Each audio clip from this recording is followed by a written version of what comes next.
Haha. Ho-ho! Hot Pursuit. There it is. Nope, right next to it. The Run. No, right. The Run.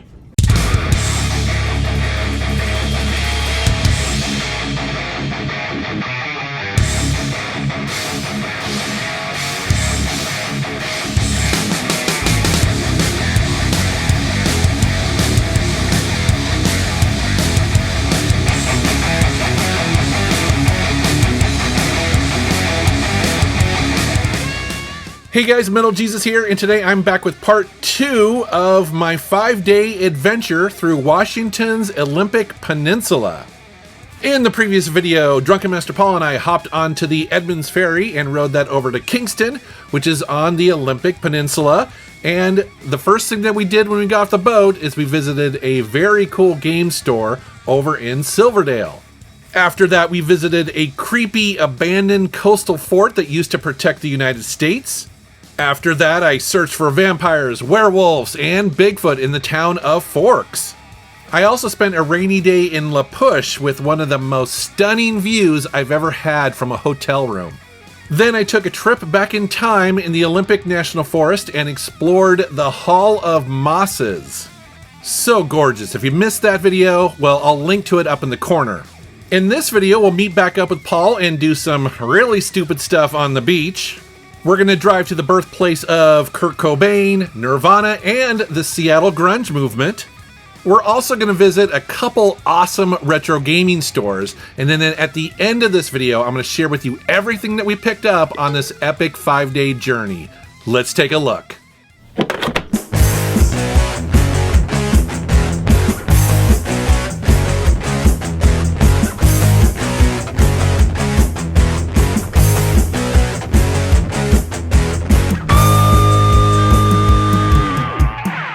And now that I've explored the Hall of Mosses, it's time to get back in the car, and then I'm going to drive about 2 hours or so down to Ocean Shores, and then I'm going to meet back up with Paul. This drive down this small highway that mostly follows the Pacific coast, this was a crazy mix of extreme rain. I mean, even at times I had snow hitting my windshield, but then also there'd be little breaks of dry weather. It was wild.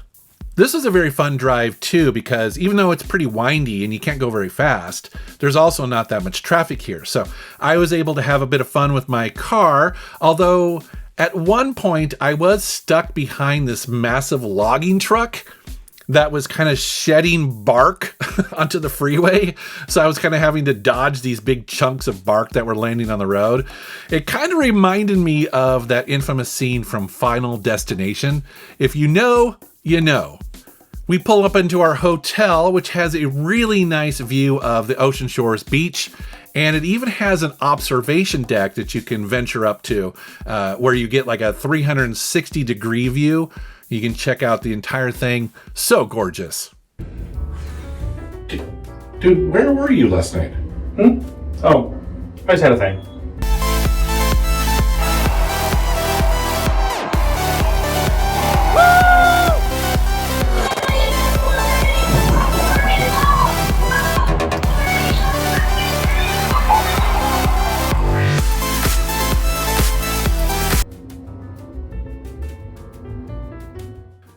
Ocean Shores is a sleepy little tourist town that has about 7,000 permanent residents, but thousands more come every year from nearby cities like Seattle and Olympia and stuff like that. It's actually a pretty popular, tourist destination, and it's easy to see why.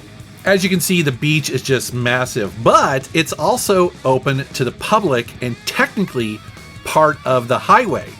So yes, you can legally drive on it. As you can see here, Paul was having way too much fun with his ute, racing along the beach, doing some donuts. Yeah, it was pretty fun. And it was kind of a chance to turn off the traction control and just act like a teenager again, right? We were having a ton of fun.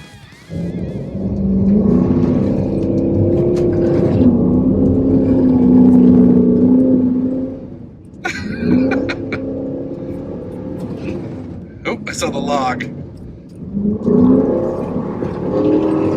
Damn, that motor, man.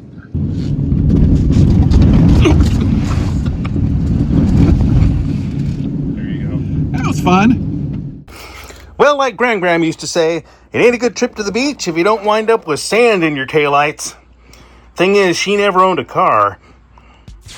Getting up in the morning, the sun is shining and the beach is looking gorgeous. Loving this hotel room with this little deck here to kind of hop out there. And it's not as cold as yesterday, so that's making me very happy. Now we're going to go and explore Aberdeen, which is about 30 minutes from Ocean Shores, not too far. It's a quick little drive over there. Now, Aberdeen was once the logging capital of the world, and as one local told us, it's the biggest redneck town in Washington state. I thought that was pretty funny, although I don't know about that. There's a lot of redneck, towns in Washington state, but this definitely has a hometown feel to it, nothing pretentious at all. Aberdeen's biggest claim to fame is that Kurt Cobain of Nirvana comes from here, and many of those earliest songs were written and composed and are about living here. All right, dude, we are headed to a music museum called Unplugged. I see it right there. Oh, fantastic. You found a place. I did. Wow. And the city really leans into that, which is pretty cool. So there's a museum dedicated to Kurt Cobain here called Unplugged, and it's open to the public. And unfortunately, they don't allow us to record any video while in there, but I was allowed to take as many pictures as I want. And this is really fun. It's a mix of memorabilia about Kurt's life and also Nirvana's music and their performances. Lots of guitars are on display here, both original and also some copies are on display here. It really depends on the value of it, quite frankly, because one of the guitars that Kurt played on the Unplugged session recently sold for $6 million. So they were not comfortable having that, just sitting here behind glass. But because he grew up in Aberdeen, there's a lot of little details here of his life as a small little boy, which is really cool to see. In another room, there is music, posters, and books dedicated to other big Washington grunge bands like Alice in Chains, Soundgarden, Pearl Jam, and others. And so you can buy stuff here as well, which is cool. I actually was tempted to pick up Nirvana's Bleach album, their very first one. But then I realized that might not be something good to have in the back of my car while the sun is out. But yeah, this is really fun.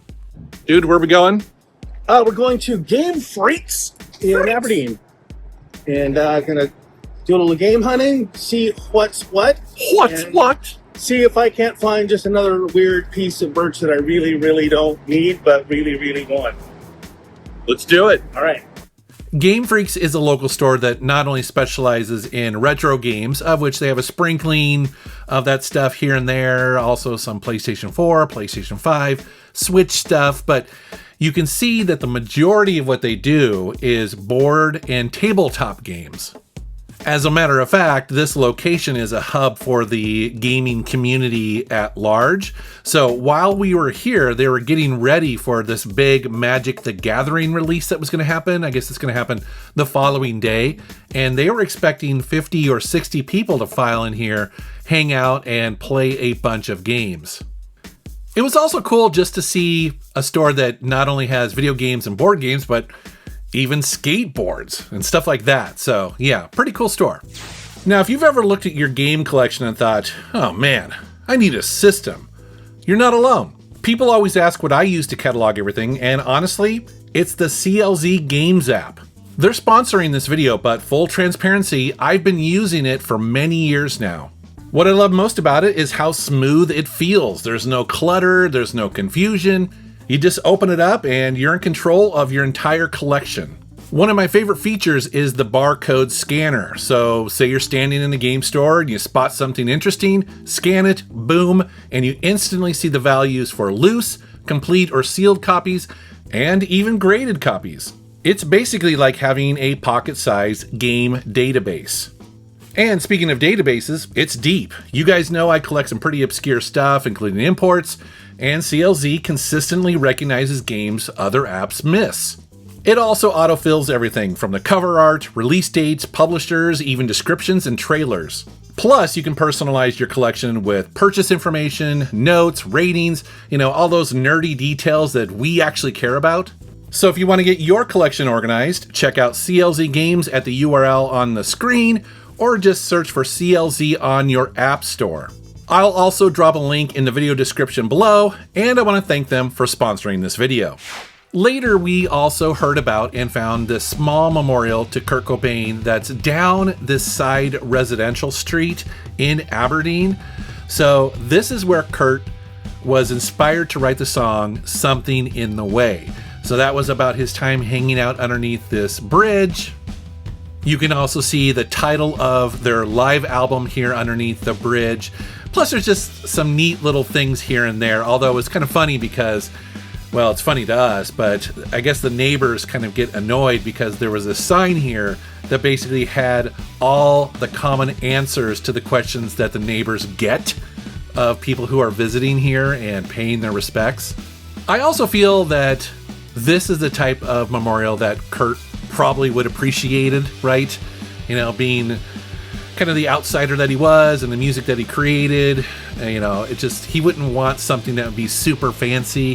While they certainly have that with the museum, but this is also a nice addition to that. You could play that. I can definitely play that. Oh yeah.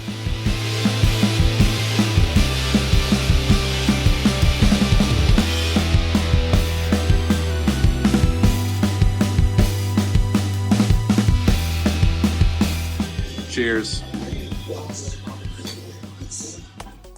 Now that we've spent some time in Aberdeen and Ocean Shores, we are going to head over to Olympia, which is where the state capital of Washington State is. All right, Super Smash, Olympia. Super Smash. Let's go get Super Smashed. It is also the location of Super Smash Games.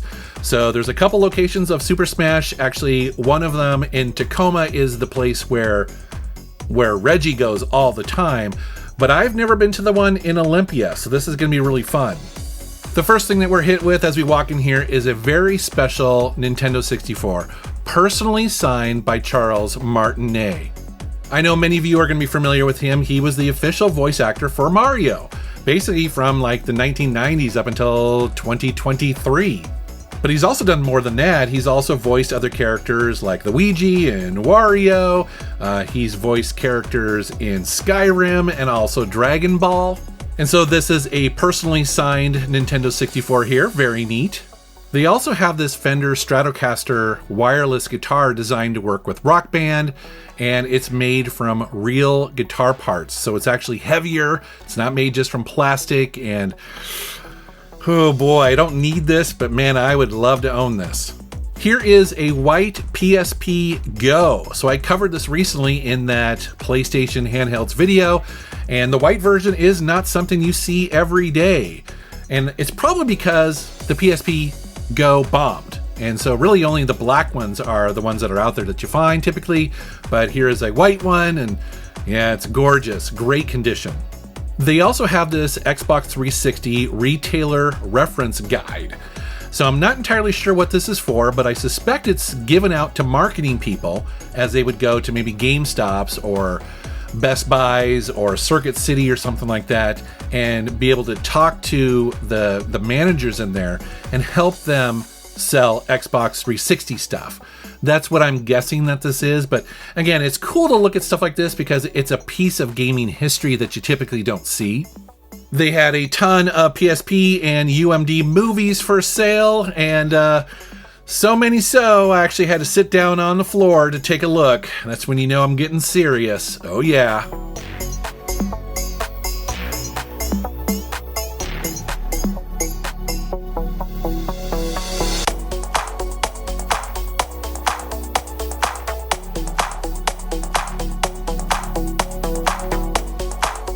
And so we hung out there for a bit, and we did pick up some things, which I'm going to show you at the end of this video. But before that, we have one more place we want to go. All right, we are also going to go into a Half Price Books outlet. I love Half Price Books. I love a good deal, and Reggie said this place is awesome. Let's take a look. Games, vinyl, movies, we're doomed. Oh, yeah. We're just so doomed. Literally right next door is a Half Price Books outlet store. Now, Reggie told me about this place, and he's like, dude, you've got to check this out because this is where they keep all their overstock. And what's crazy about this place is that everything in here is dirt cheap. So I think what happens is that if they get a lot of copies of something into their stores, you know, say more than they need in a particular location, what they do is they send it all down to here in Olympia to this outlet store. And so you end up seeing a ton of duplicates. But the great thing is we're talking $2 DVDs. Like, they don't even have to be priced. Everything is $2. $5 or less Blu-rays. And there are just hundreds and hundreds of titles here. If you wanted to start a physical movie collection, this is where you come. Because you can buy so many of them so cheap. It was really fun to look through. Now, they do have a few video games, but it was mostly picked over, and I'm told that they get new stuff in every day. So people dig through it constantly looking for good deals on video games here. I'll tell you what, if I lived near this place, I would probably hit this up every single week because you would never know what you're going to find. And again, just insane deals here. And so that kind of wraps up our time in Olympia. And I have to say, I had a good time there. I didn't really know what to expect. Of course, I've heard of Olympia because it's our state capital forever now. But for some reason, I thought it'd be kind of dumpy or something. I don't know. I thought it was going to be not worth visiting. But in actuality, it was a great time. It was beautiful there. It was really nice. It kind of reminds me of Portland, Oregon a bit. I'm not entirely sure why, but I was definitely getting a Portland vibe from Olympia. All right, dude, it's the end of an epic road trip. Yeah, this was amazing. Yeah. I really had a good time. I mean, I've been out to the peninsula a lot. Yeah. But I haven't done a trip through your eyes for the. It's nice showing a newbie around. Yeah, I know, right? Yeah, it was really fun to see the rainforest and do all the game hunting and just to get on the road with our cars and slip around. It was fun. Yeah, that was really fun. And I'm happy to get my car out, really to drive it for the first time since I finished it. So thanks for suggesting this. It's a really good time. Of course, dude. Thanks for coming along. This is really fun. All right, let's do it again sometime. And with that, this is the end of our road trip and time to get back home and show you everything that we picked up. The first game I want to mention is a game that I recommended Paul pick up. He had never played this, and I mentioned it because, well, EA recently announced that they are going to delist this game. You're no longer going to be able to buy this anywhere new digitally at all. They're going to remove it from both the Xbox store and also the PlayStation store. Why should you care? Well, because I actually think that the single-player campaign in this game is really fun. It plays like a cop show set in Miami, and it's got different episodes, and the level design here is wild. You'll be doing drug busts in parking lots and in warehouses like you would expect, but then you'll be out on the water trying to track down where people are dropping drugs. And then you'll be in a shootout in a shopping mall during a hurricane. And what I love about this is that you can play it like a straightforward action first-person shooter, but it also really supports stealth play. And it's not just tacked on, you can really sneak around in this game, almost like a Deus Ex game if you want to. And the story has some really interesting turns and twists and surprises. It's cool. I played it a couple years ago. Paul had never played it. I was like, dude, this is actually a pretty good time. And this is one of the reasons why it's so important to have physical media out there, because this game, if there was no physical version of this, it would be gone forever. And so that's why I wanted to mention it in this video, because, it's not an expensive game, and frankly, it's not even probably the best Battlefield game, but it deserves to be preserved, right? Don't you think? Here's another game that I recommended Paul check out. He loves racing games. He had never played Need for Speed The Run. And this is actually one of my favorite Need for Speed games, but it is a little bit controversial. The thing that's really cool about this game is that it takes place across the entire United States, where most of the Need for Speed games take place in one city or one area. Every single leg of this race is completely different from the rest. It's kind of like the movie The Cannonball Run, which you guys know that I love. Now, the controversial part about this game, and quite frankly, the worst part about it, is that every once in a while, your character, the driver, gets out and it turns into quick time events. It's very annoying. Thankfully, it's not even remotely the entire game, but it's something to be aware of.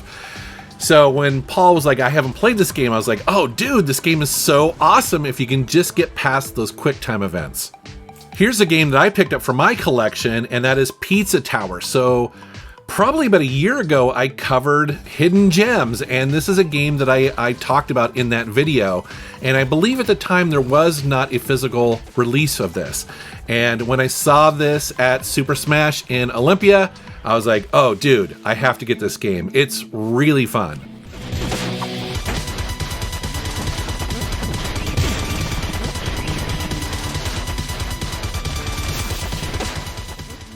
Here's a game I'd never heard of before. I picked this up at Game Freaks in Aberdeen, and that is Sandland.